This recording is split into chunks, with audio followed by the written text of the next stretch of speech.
So what are they going to do? So they get Ruby, and my research has shown that Ruby has told some story that Oswald is implicating him, and that the Jews, there's going to be another pogrom among the Jews, against the Jews. It's a whole story about the pogrom. But what is the a pogrom? pogrom is from, like, my father was born in Russia, and these Cossacks would come through and they, beat up the Jews and kill Jews and stuff like that. Okay. So Ruby, it was from that same generation. But the important thing that I want to tell the camera right now is that Oswald did not die of Ruby's bullet.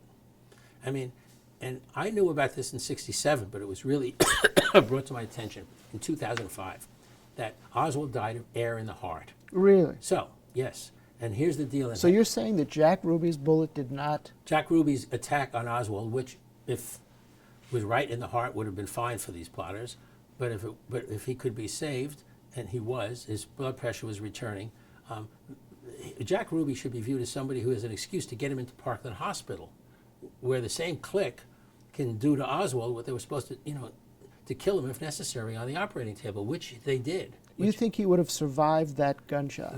Yes, I do. Possible that because there was a press release, and Malcolm Perry said it was surprising because his blood pressure was coming back. But what I do know for sure is that Dr. Joe Dickerson, who knew the pathologist, who testified on the Ruby defense team, knew about the fact that Oswald died of air. And I have a beautiful interview with Joe Dickerson in 2005 when he was 95 years old, sharp as a tack, and he told me and the camera about what he knew and how he knew it.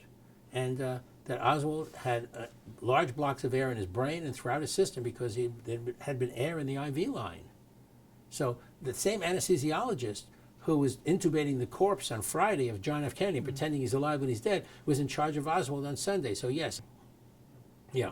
And you'll have to see the Joe Dickerson interview and the documents I have and get into the whole question of was there air in Oswald's system, and the answer is yes, according to Joe Dickerson there was, and according to the autopsy, the Oswald autopsy report talks of the air as if it's one of a number of factors, but Dickerson says it was the big one. That's stunning. Yeah, so I think that the proof of the long hand of the Parkland Hospital should be viewed, in my view, this as a movie production, as the special effects unit.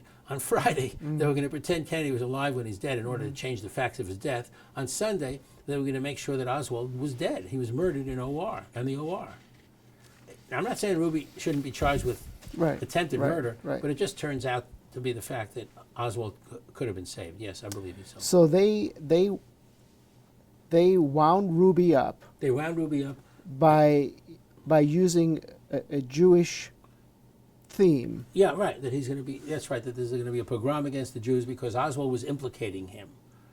Oswald was implicating Ruby, like who is the man behind Oswald. There's some such cockamamie story. Yeah, that they would have told Ruby. Yeah, they would have told Ruby. Yes. So the idea that is to get him to be able to get him set up, and the deputy, an assistant police chief was involved. I know somebody, and we'll use this in the film. His name is Rick Anderson, who's done some beautiful work to show that on Sunday they really set it up like a scene to be blocked out with an assistant police chief marking the spot it is on film where he's walking around there and kind of on the floor of the basement, right? Basically setting it up so when they bring Oswald down, they go to the right spot. And then Fritz isn't even looking anywhere. He marches by, and then Ruby jumps out of nowhere, which is not quite the way it happened. But anyway, yeah. But that's a whole, that's the mechanics of one of the subplots. Yeah. Wow. Yeah, I wanted to just say that there's much more. It's not a matter of an accident that Ruby, that Oswald died on Sunday. He had to die. If he doesn't die, Johnson can't be president because he's walking around with the blueprint of the whole thing in his head. He doesn't know it is a blueprint.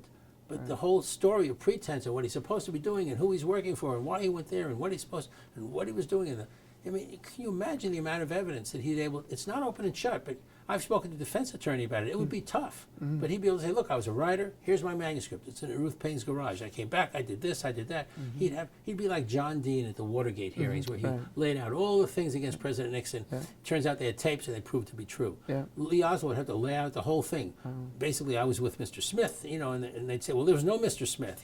He's that handler, that rogue handler guy." But anyway, they'd find the file that I found. Plots to assassinate the President of the United States, dated March 4th, 1963. The rifle order on March 6th. They differ by 4 days.